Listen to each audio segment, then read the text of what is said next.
And right up the top of the triangle were fats and sugars.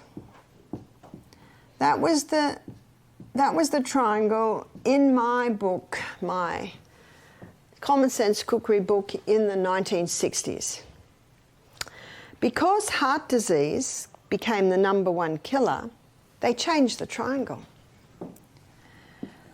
So the triangle was changed in about the 60s.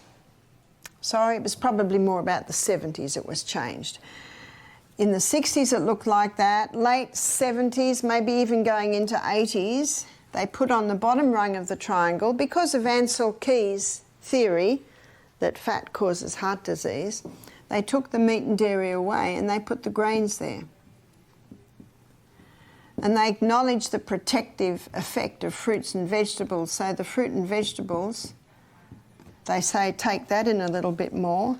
And then the meat and dairy came up here. The dairy and the meat industries were not happy with this triangle, and the fats and sugars up the top.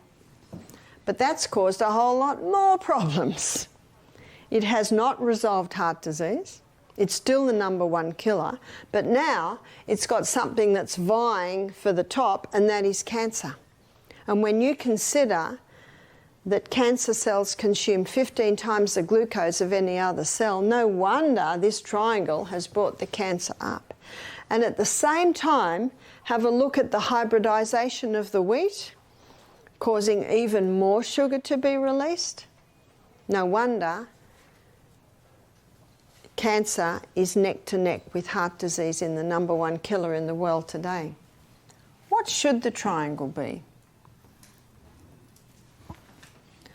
What should be on the bottom rung of the triangle?